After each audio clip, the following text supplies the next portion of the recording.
Welcome to the Today's Leader podcast. Building tomorrow's best leaders, today. Way to go, guys. Way to go. Keep it going. Good job, guys. All right, Paul, I see you. All right, Trevor, finish on. Coach Carl. Great job, guys.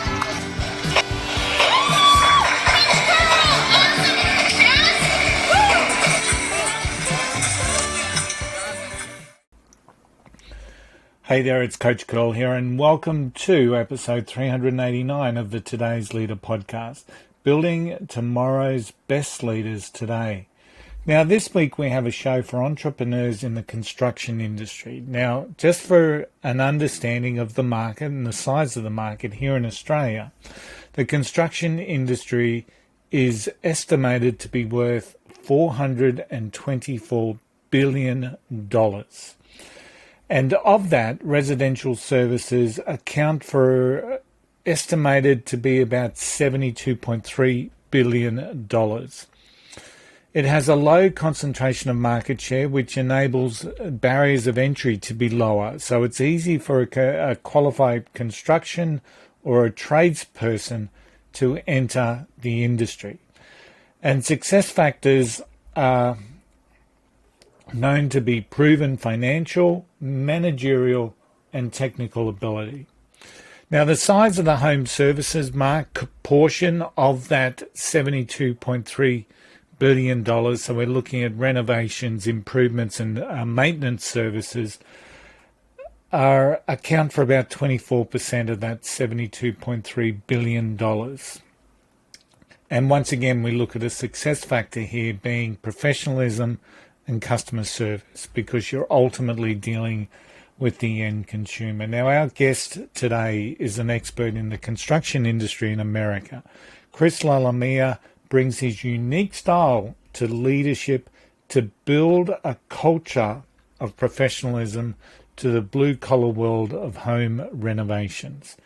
He left what he calls the corporate zoo and ventured into the entrepreneurial wild and started his company, the Trusted Toolbox, which was home repair and projects back in 2008, right before the Great Recession, the global financial crisis.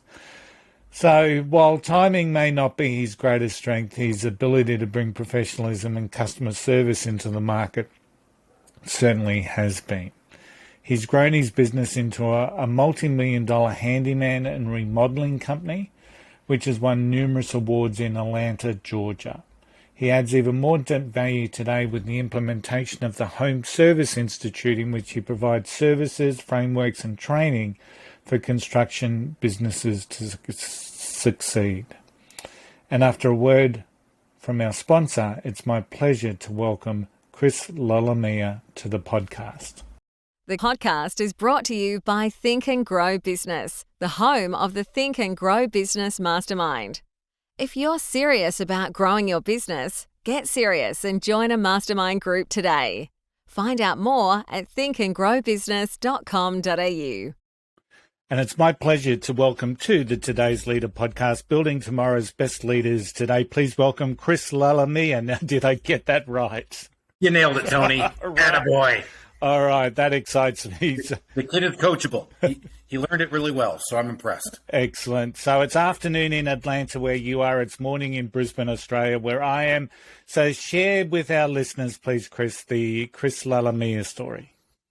Yeah, so I go off and get a master's in mechanical engineering and take off and go into corporate America and ride that ladder up, and got intoxicated in it and was pretty successful, got up, started in manufacturing, ended up in banking of all things, with consulting, doing more process improvement. And then I had that job.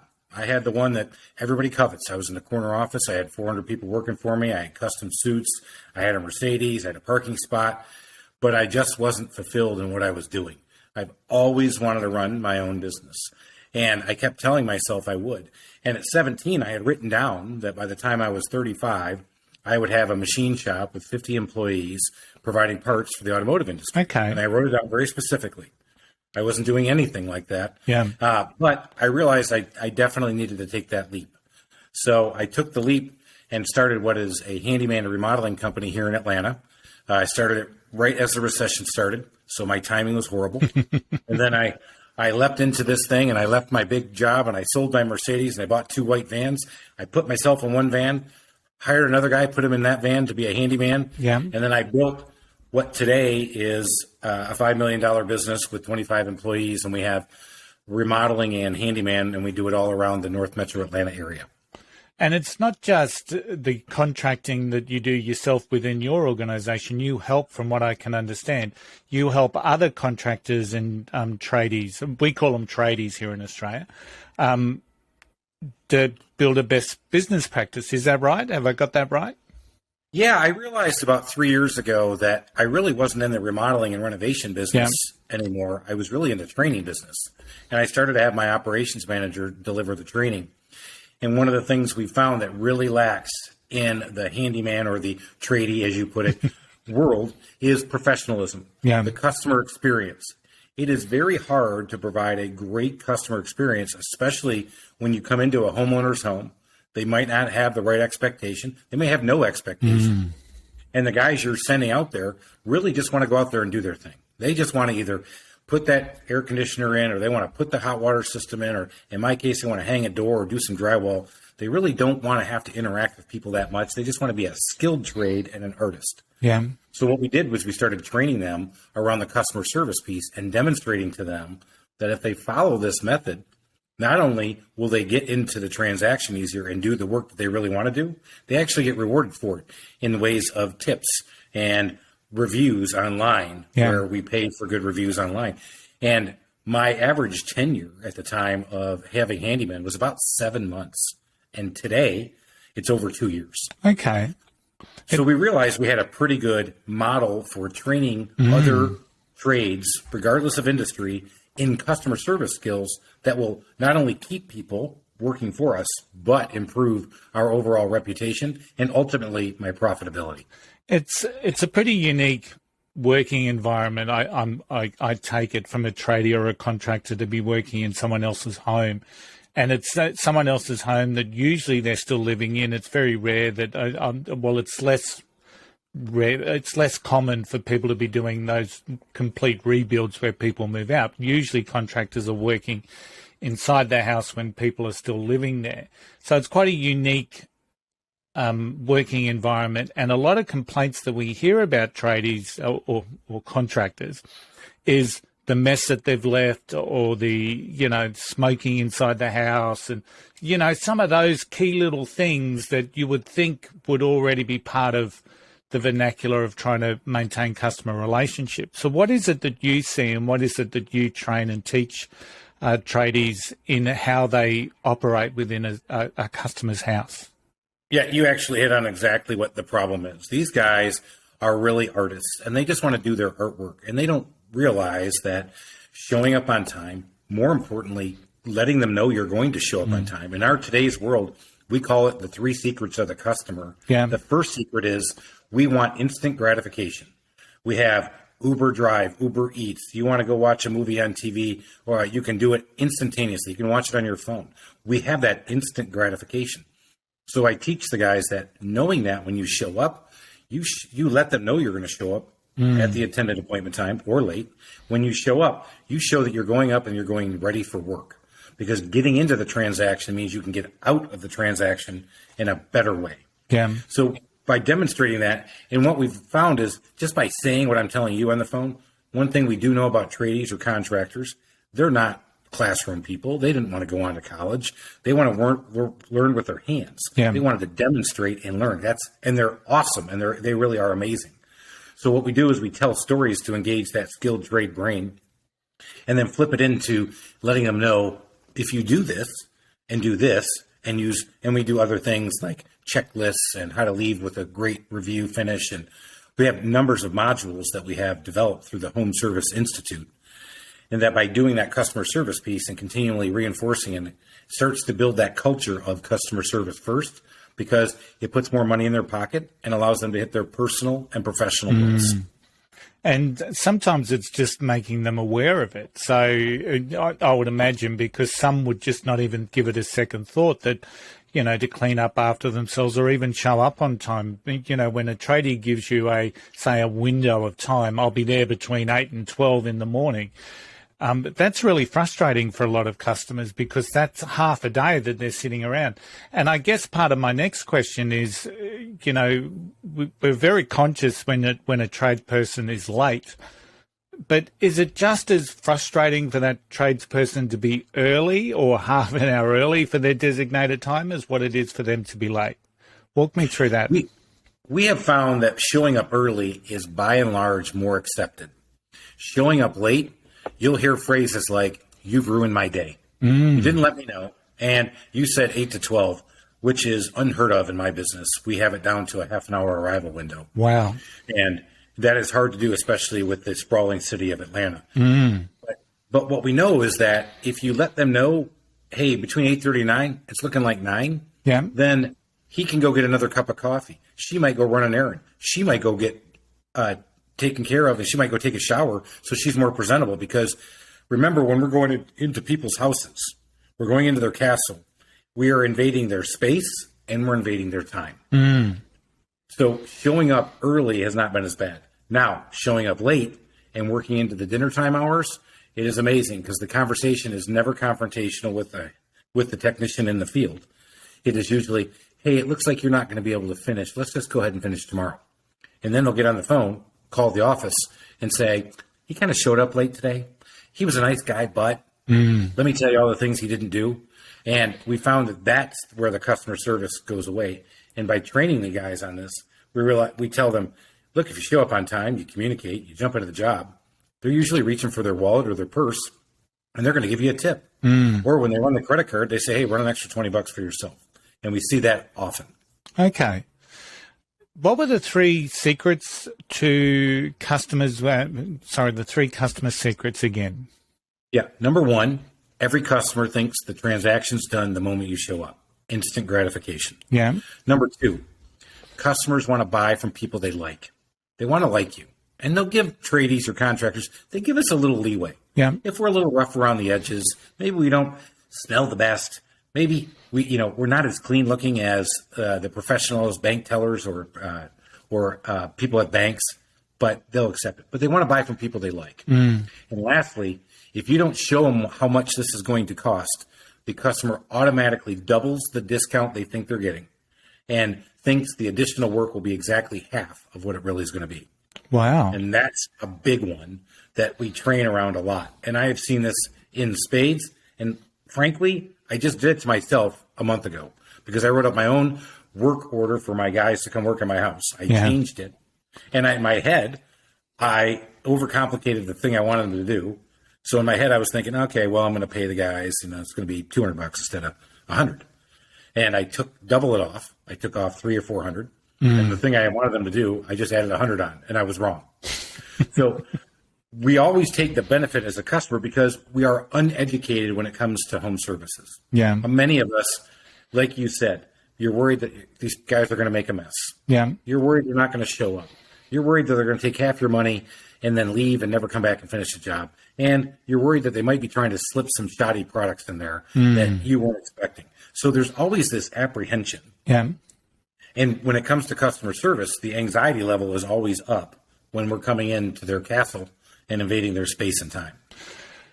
So one of the things I know from experience is that when you actually get a tradie that you know, trust and like, they're gold and you hang on to them and you bring them all the time. Or even if you need some work done that isn't their specialty, you'll ring them to see if they've got someone that they'll refer because that's the trust scenario that you built with that really good tradie. You talked about the Home Service Institute. What are some of the challenges that you face when you're educating and training the contractor or the tradie? The biggest obstacle, Tony, is the blind spot we all have as owners, thinking that our customer service is fine. When you talk to owners, when you talk to service managers in this business, we all admit freely that we need training. When it comes time to put time, effort, or dollars into it, we'd rather go get Google pay-per-click. We would rather go get more customers because the customer service component you don't realize it builds retention of customers. It builds referral base. It takes $5 to grab a customer. It takes $1 to keep them. So it's the blind spot of getting the owner to go, I think this is a good idea and I need to do it. When we get together, and I do a lot of networking, get together, everybody says they need it. And when you go say, okay, let's go ahead and get the Home Service Institute installed there. Let's go do this. Yeah. I'll get to it, but it's the holidays. Yeah, I'll get to it, but we're really busy because it's the summer. Yeah. And they don't see that blind spot that I was able to see because I realized I was in the training business. And then I was able to start to see where I thought we were doing pretty good. Yeah. I was 4.1 rated in Google when we started. Now we're 4.6 rated in Google. Wow. And have 5 times the reviews of anybody who's my competitor. Yeah. And why is that? Because these guys buy into that process. And it takes time. And it really has developed the culture from just doing twice a month training on a Wednesday morning with our technicians. So part of that, so help me dissect that a little bit. So people are willing to admit that there's a problem, but when it comes to taking action, they're looking at it from a more of an advertising or a marketing perspective to build more customers, as opposed to looking internally and not necessarily trusting that great customer service is going to continue to deliver long term, as opposed to that short term Google ad campaign. Right. As owners, as service managers, or people in small businesses, what do we look for? Well, when you first start, you look for the almighty cash flow. Yeah. When you get started, you look for all the almighty leads so you can get those things converted into customers. That's right in your face. And when you don't see as many leads as you expected, you make a change. But what you don't see, because your guys are out there doing work, is the customer who said, hey, can you do this other work? And the guy says, I don't know, you'll have to contact the office. Oh, killer. Yeah. Right? Why did you say that? Well, you don't know it. But I didn't know that either as an owner or as a service manager. So it's not in my face. It's not that burning platform. It's not the thing that's making my hair fall out, which you can't see me on a podcast, but I'm part of that hair club for men. It came all the way out. So what is the Home Service Institute? Is it a software-based program, or is it mentoring that's for the business owner? Great question. So it's actually built to go international.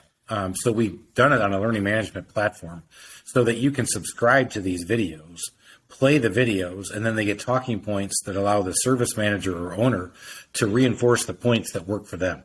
Gotcha. Now they get a dedicated success coach who will work with them on a monthly basis, put together that plan for the year, and hold them accountable to putting that plan in. With a lot of guys, what I found is as it gets busy, you go, wow, I don't know if I can take my guys out of the field for an hour for training. I need to have them out there being fully utilized. Well, I found that my utilization factor went up after I started that training because these guys were starting to buy into it. So it can be as simple as delivering videos with a success coach. It can be even what we're doing with another client right now is we have helped them, and with a consulting engagement, work on developing their training 1-year plan along with a checklist that they can develop for their technicians to help them along the way, because checklists have been very big for us. I find that mindset to be quite all-encompassing for a tradie in many ways. I'm been a member of my local Chamber of Commerce now for quite a number of years, and I'm always amazed at the lack of tradies or contractors that you see at the business breakfast. So the business breakfast is an event that's once a month that goes for about 2 hours from 7 o'clock to say 9 o'clock in the morning. So it's not what I would consider a major imposition. But when I talk to some of the small business trade customers that I work with, it's always, I'm too busy. You've got to be on site at that time. You know, there's always this raft of excuses that they provide. And what they're failing to see is if they build that relationship at those business breakfasts and become the tradie that's always there, I'm imagining, because I actually haven't seen it in real life because I haven't been there, but I'm imagining that builds trust with people that are there. They get to know them. They talk through inter-industry sort of scenarios, and it will ultimately build business for them. I mean, that's my perspective. Do you have any thoughts on that? Networking was one of the best ways I grew my company in the very beginning. It was an investment of my time. Yeah. And I understand that I came from a different world. I came from the white collar world into a blue collar world. And a lot of people that you're thinking of may have had that blue collar background. That being said, networking was one of my best ways to grow my business in the beginning. 40% of our business in 2021 came from repeat and referral customers. The next 20%, that's 60% of my business, came from contractor referrals or people I met out through networking of people who didn't want to do this kind of work. A plumber who says, you need to fix some drywall. And a heating and air guy who said, I got to fix some drywall or you got to take a door out so I can do some work. So by building that network, you hit on exactly what you get is once they see you and you demonstrate a professionalism, you've just grabbed that guy that you're always going to call. And you said it yourself. Once you find that one guy, you're going to call him for everything. You know, you're probably thinking of that one guy right now, and you're going to say, you know what, my rear wall went down in the back of my house, and it's a concrete wall. And you're going to call him, and he's going to say, you're going to say, well, clearly you have somebody who knows how to work on concrete walls. And he's going to say, well, yeah, let me see what I can do, even though that's not anything we do. Yeah. So you have that guy. So you're hit on that. The networking to build a business is also big. And the training that we're talking about with the Home Service Institute can also become a networking thing and that networking opportunity. Once we get this built up, I literally just started it in the second half of 2021. Yeah. But I want to build that community where these people can come together and share some of these stories and see what they can do to up their level of customer service. Yeah. The ones that get it, Chris, get it, and they build really successful businesses out of it.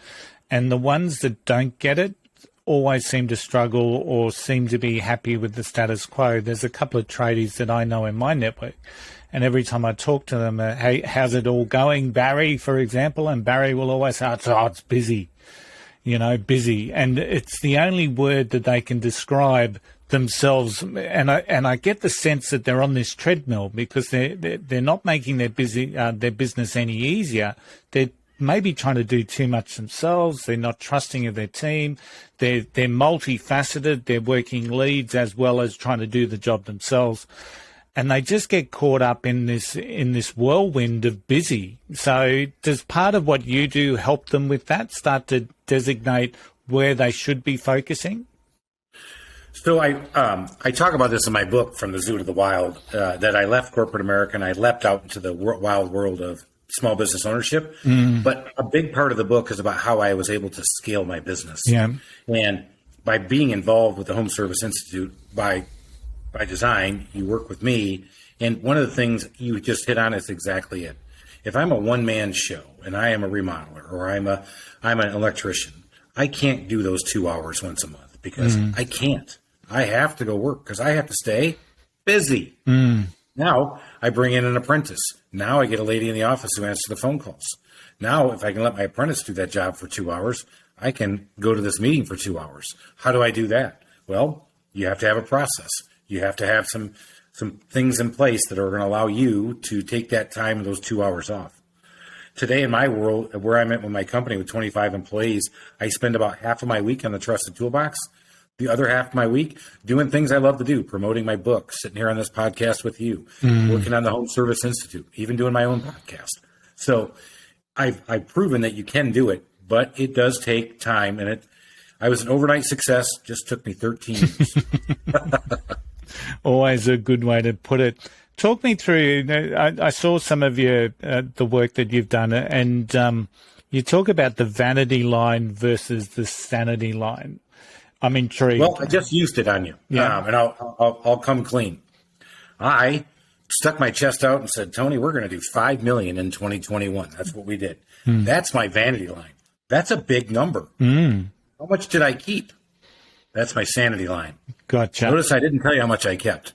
My business model is still in home services is a very low profit business. It's a small profit margin. You've really got to watch the shekels. You've really got to watch the pennies, as we say. Yeah.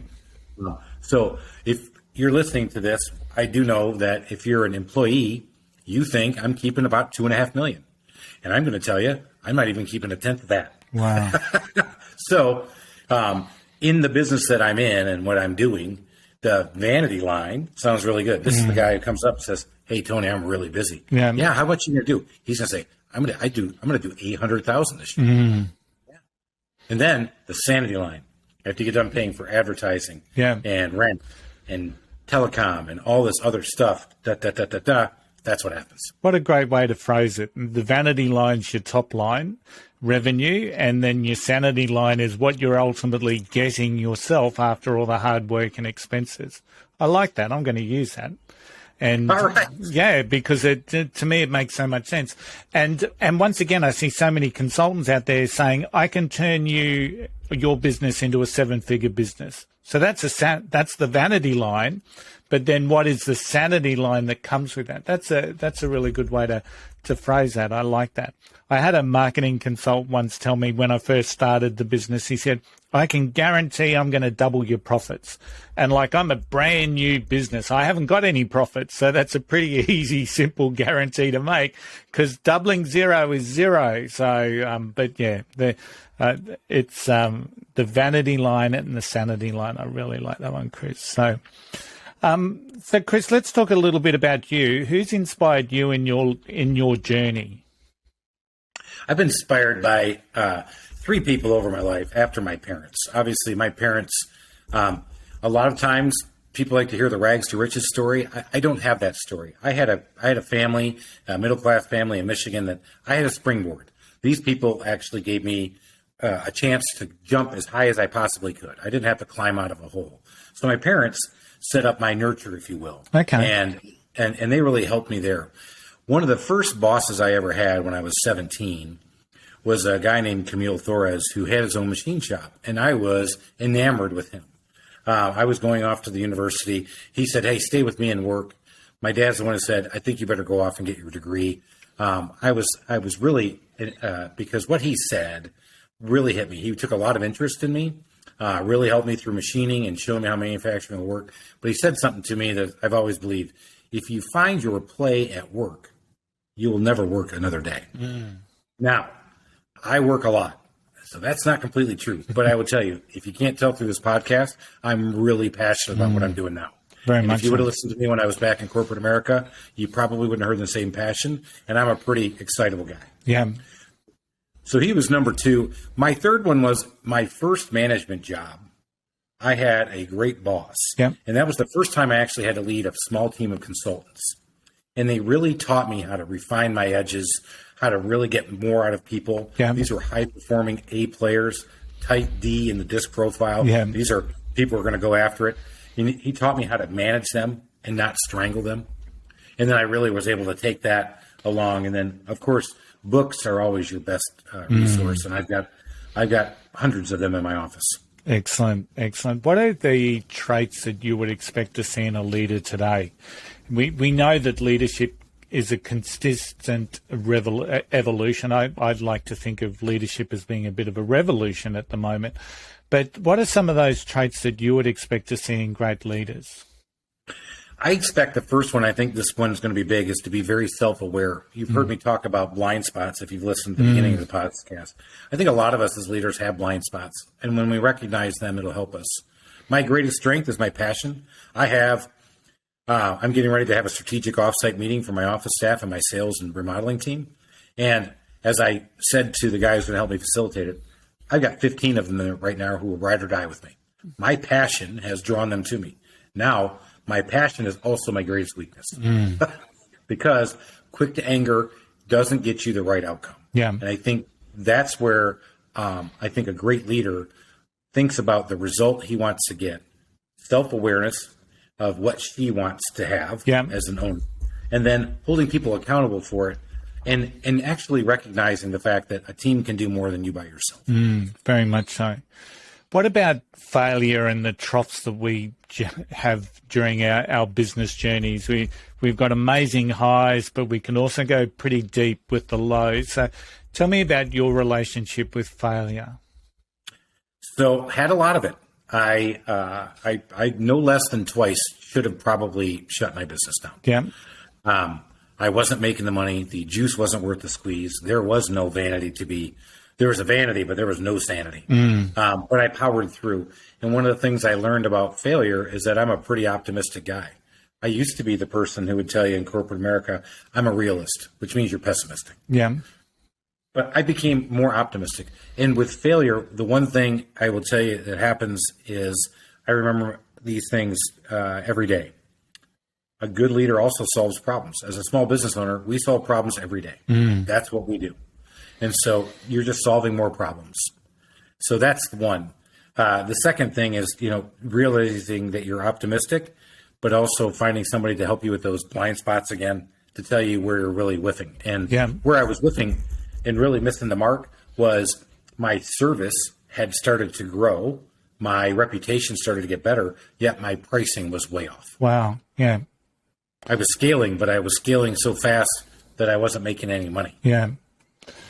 Which sort of defies logic in so many ways. But once again, it's a common thing that people find themselves in with their pricing models. They don't necessarily charge for the value that they bring to people, and that can really hurt a business, especially if they've got a belief that they need to be cheaper than everyone else. That's just a way to take yourself to the bottom. So very clearly. And you can imagine, especially in the service industry, it is very easy to view yourself as a commodity. And what you have to do is change that mindset into I provide a value. Yeah. And our value, our unique proposition is that we prioritize professionalism over all else in our company. And that's worth something to people. And it is that value equation, isn't it? It's not just about price. And people, a lot of consumers will understand that I'll be there on time, I'll clean up after myself, you won't even know we've been there, I'm going to be nice and friendly, I'm not going to track mud through your house. All of these things that comes into the value equation, you can go for Mr. Cheap and Dirty and nasty, and you're going to end up paying much more for that service because of, you may have to get it redone, you may have to get someone else in to fix it, all of these things. So there's a value to what you bring to the consumer. And this is for, of course, the listening audience, because you're the converted, so you understand this. So it's about the value. So price yourself according to your value. So one of the small business gurus over here, Andrew Davis, I think his name is, he always says, someone's got to be the most expensive in the market. Why can't it be you? But then he then says, but you've got to make sure that you're delivering value for that. So that, and of course, there's always someone that's the most expensive, and they're there for a reason. It's because of the value that they provide to the customer. So when you talked about your book. So what book has had the biggest impact on you? Ooh. Probably the book I go back to the most is currently it's Traction, but the book that has had the biggest impact on me over my life journey is going to be The 7 Habits of Highly Effective People.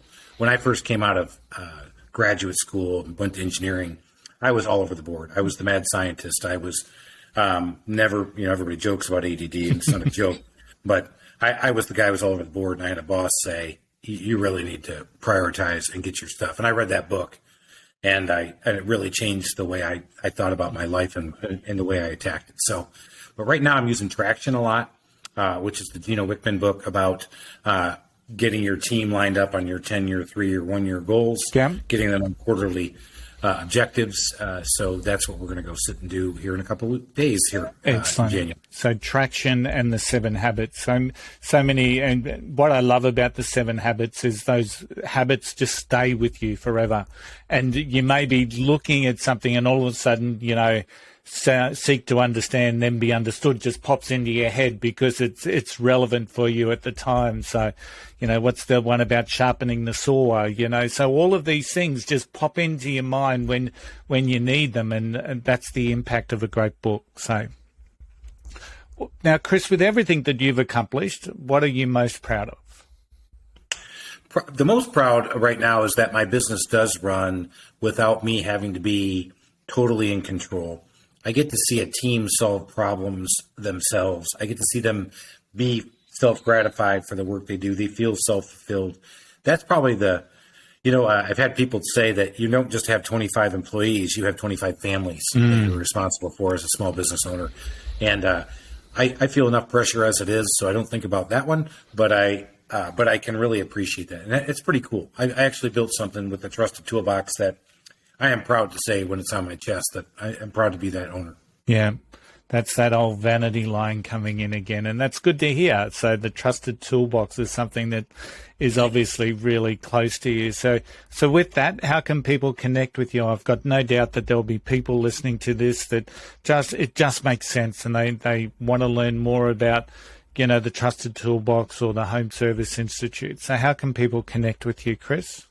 Yep, I am on LinkedIn. That's Chirs Lalomia. Maybe a mouthful for you. That's one.